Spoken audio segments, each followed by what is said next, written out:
Hello, and welcome back to another episode of my single-player survival world. I'm the Survival Architect, and this is episode 14. As you would have seen in that opening time-lapse, I finished the storage room, or at least as much as it's to its furthest extent for now. Now, I absolutely love this area, except for this. I'll explain that in a moment. The decoration here is just... I've not built anything that I like this much that is so far out of my comfort zone for a very long time. I don't normally build in like a modern fashion or a laboratory fashion. Completely foreign to me. I like building organics. I like building like cottagey things, but completely out of my comfort zone. So the fact that it's turned out this well it just absolutely blows me away. So I'm really, really happy with this area. Let me know how what you guys think about it, because I mean, I personally absolutely love it, but you know, may as well get some feedback on it, you know. And yes, I've also got all the storage stuff in. I went and collected a whole bunch of stuff. Stupid amount of honey because I needed it for my storage system or the item streams, which I'll show you in a minute. But all the items are in. They're all, or at least all the items for these 3 rows are in, and the storage silos over here have also got their filters in. Now, I've moved this stuff over from my starter area, and that's just slowly trickling in. It's gonna take a while, a very long while, but I have assignments to do, so I'll do those while I'm waiting for this. But yeah, all the items are in, everything's ready and filtering, and now all I have to do is kind of clean up these shulker boxes that I've got sitting around, a whole bunch of iron and a bunch of other stuff that I collected. Now the other thing is, off camera, you might notice that I've got the sponge here. I've got a whole lot of sponge in this chest. That is significant. I went over and raided a Guardian Temple, like fully raided one, because I needed a lot of sea lanterns. If you take a closer look at the room, there's sea lanterns in all of the walls on this main corridor here, and then everywhere there's a roof, there is sea lanterns running down the center of it. So there's a lot of sea lanterns in here, and I needed them. It really ties the room together and is a really nice lighting trick, so everything's nice and bright and clean. But I also had to get these materials here for the sorting system. So I went over, raided a Guardian Temple, got a whole bunch of sponge, and now it's just sitting here in a chest for me to eventually use to clear out said Guardian Temple. So that's that. I'm now going to pop back into the kind of inner workings of this area behind the walls and show you kind of what goes on back there. So I'm back here in the bowels of my storage room. You can kind of see the ugly truth behind the pretty interior that I put together. It's not that nice looking out here. But we'll come over here to where the storage system starts sorting items. So on top of those hoppers there is a chest, and currently I've just got items feeding into it from the shulker boxes that you saw sitting there in the intro. But that feeds into this dropper here, which then, using a comparator clock, shoots those items into a water stream that goes straight up. If I just stand here, you can see I picked up a whole bunch of stone. Now those items go up the top there, which is where they start their journey. Oh no. Okay, I'm out. Now they pop up here.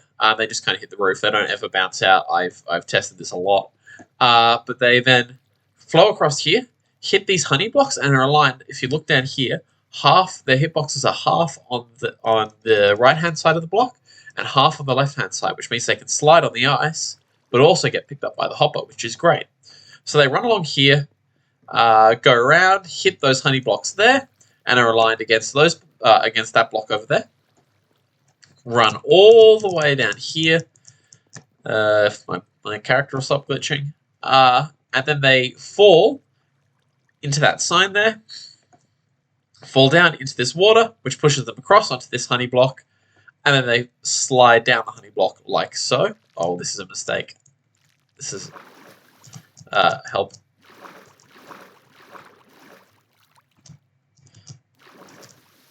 I'll be back in a sec. So then, once they've slid down the honey blocks, they then slide along here, once again aligned with the glass, enter that bubble column, they then go up and over, And the cycle repeats. So slide down, go across, go up, go down, go across, go up. And that repeats all the way over to here. Now, once they reach here, this is as far as the storage system has got so far. Once they get to here, there's no chest for those items. So they end up going across and into these chests, and that's just the overflow items. So while I was testing, there were a few problems. Here's my extra filter items, and then there's just like some iron and some random stuff that was in the shulker boxes. So that's where all the extra items go for now.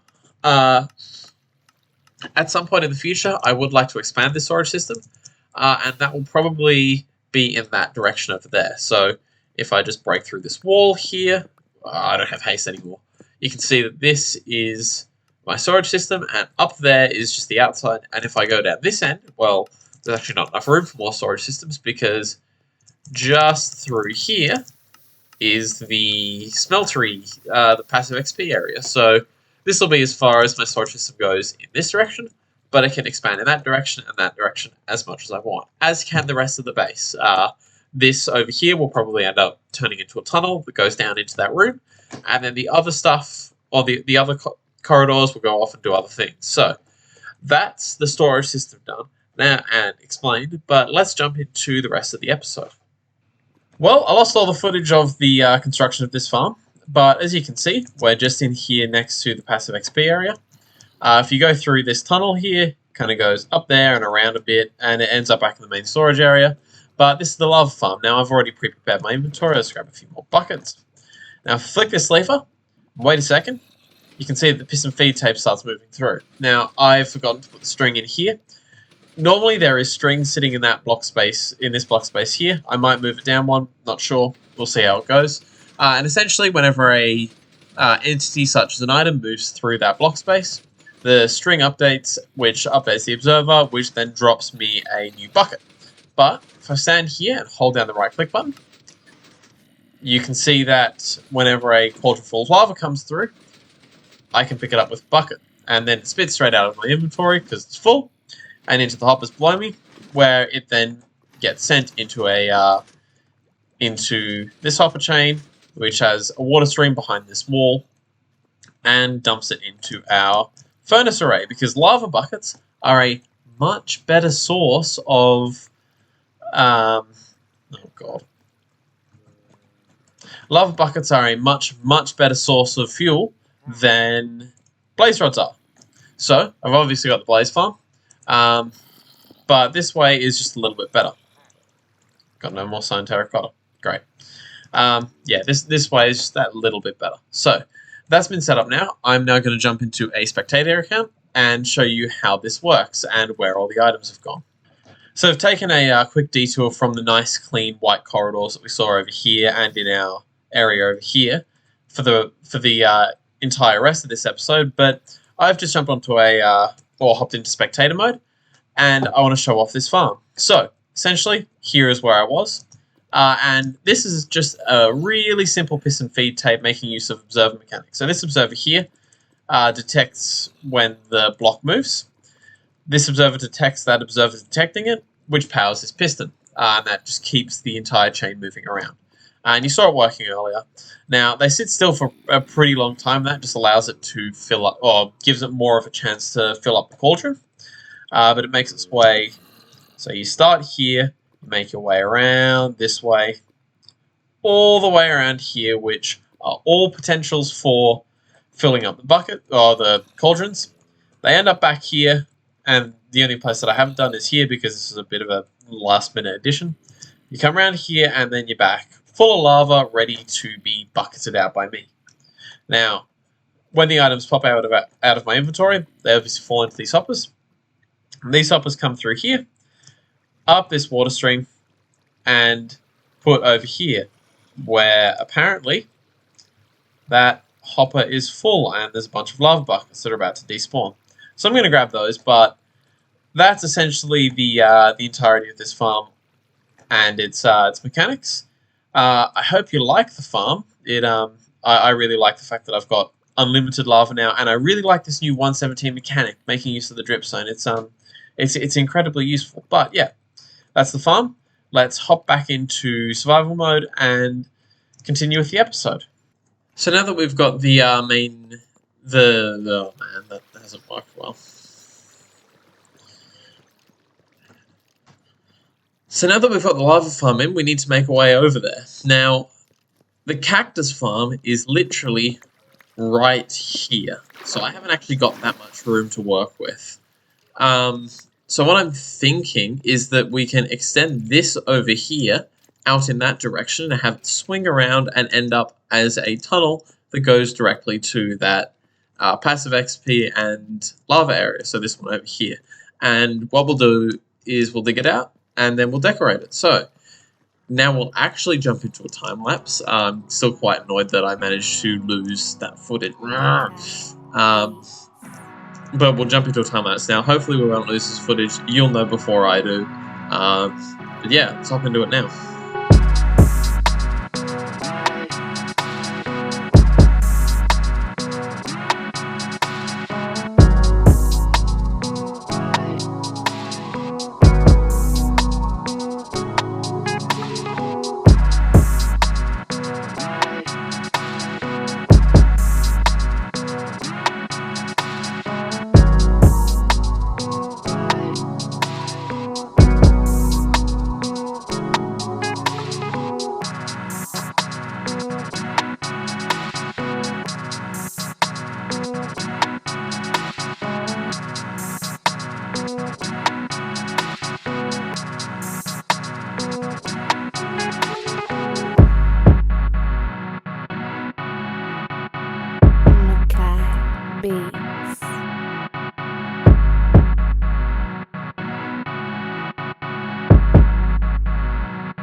Well, here's the main storage area, and I've extended the tunnel. You would have seen this in the time lapse, but just extending this out and making it a whole lot longer, it just works so well. I'm really happy with this tunnel design. But if we come down here, follow this corridor all the way around. I've only done this little bit.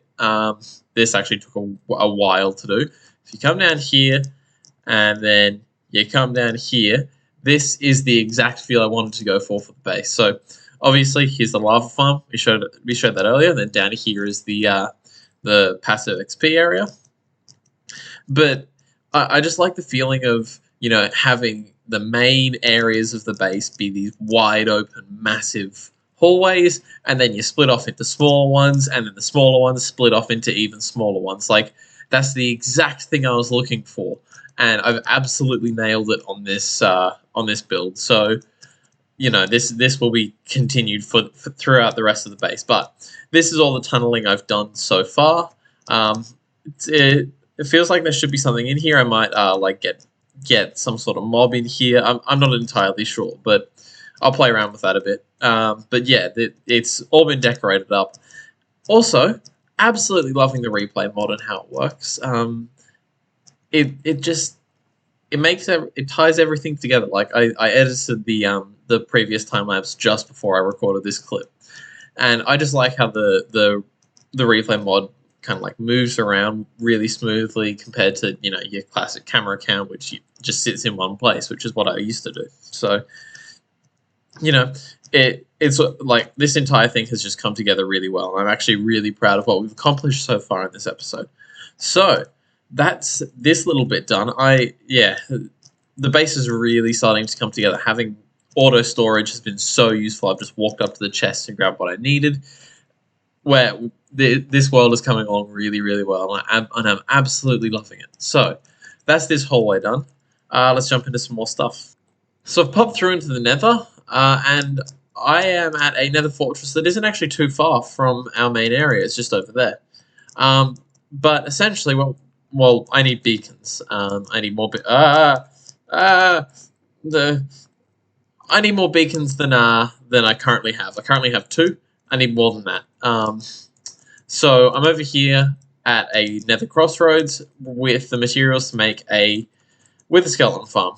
Only problem is, I've just been around the spawning area of this farm, and there's a lot more area that I need to spawn proof than I thought. This is going to be a massive project. Like, all of this needs to be done, and this isn't even a quarter of it. So, ruined portal. But yeah, that's essentially the plan for the next couple of episodes. It's just in the background, tap away at this area, make it into a Wither Skeleton farm so I can get a whole bunch of Wither heads to make more beacons. So let's get the main farm area constructed up, because at least then we can force some Wither Skeletons to spawn, and I'll be back in just a moment. I was hard at work for about 6 hours, and then I also AFK'd overnight, and this is the result. So obviously this lava lake was already here. I then used a whole bunch of TNT to essentially I mined that down so that I didn't have to worry about spawn proofing it. But I used a whole bunch of TNT to remove some of this nether fortress. I think I've made more work for myself because I actually have to get rid of all of it now. Because stuff like that happens. But generally, I've just done a lot of work. Now I've started the buttoning spawn proofing process over here. It's got a long way to go. I've only done this much, and that took me like half an hour. So, but if I just come back over to the farm here, it's got 3 layers of netherrack with wither roses on top of them. If I just slide in here. Oh no. Now, the only wither skeletons can spawn on these areas. Now, they'll run around over there where there's the good old trapdoor trick, because that's the only place they can pathfind towards this piglin. Now, I've had to rename them. Yeah, let's not comment on my naming. But I've renamed them so that they won't despawn. And essentially, if a wither skeleton spawns, it will drop down this drop chute after pathfinding to the piglin and into this space here where I can just kill it with my sword. Its items will drop into the top minecart and go through the sorting system, which you just saw. Now, I went AFK overnight, and with only the spawning spaces that I've currently got and no mob proofing anywhere, I managed to get 41 wither skulls plus the 12 that I've got in my inventory. So it's done very well. I've been very, very lucky. I also got a whole bunch of coal from it too. So, but essentially, this farm is already paying dividends. I like having access to I'm going to enjoy having access to another 4 beacons, plus more if I want to remove the skulls from the sorting system. I might replace it with stone or something. Where is it? Yeah, here. And just put a whole bunch of stone in here. But either way, it's been very successful. Here's some wither skeletons. So yeah, just killed them there. They've taken a bunch of damage by falling. But yeah, so let's pop back into the overworld. I'll get these converted into beacons, and then we will get some stuff set. And I'll be back in just a moment. I went ahead and used the end portal trick. I've just got back from the end, and I've crafted up 16 beacons, which is the exact number that I needed for my base. So I'm going to get those slapped into the side of my base. You can see that I've already got one over there, but that I'd like to be able to move around. And I'd like to have all the effects. So I got 16 beacons, and they'll be positioned at the cardinal points of my base to provide me with all of the beacon effects that you can get, but not hunger. And just to finish out the episode, I've put all the beacons in place. They are all ready. They're all shining up into the sky. And you can see in the top right-hand corner of my screen that I've got a whole bunch of effects. I've put on Haste 2, Resistance 1 and Regeneration, and then Strength and Speed 2. So running around in the base is going to be a lot quicker now. But that's all I've got time for in this episode. We've made so much progress. Obviously, we've got these beacons in, but then also I can't believe this was only this episode, but down in the base here, we've managed to get our entire storage system set up and decorated and made another tunnel going down there. So, been an incredibly productive episode. Thank you all very much for watching. If you enjoyed it, please hit the like button, and if you want to see more stuff from me, feel free to hit the subscribe button. Thank you all very much for watching, and I'll see you in the next video. Have a good one.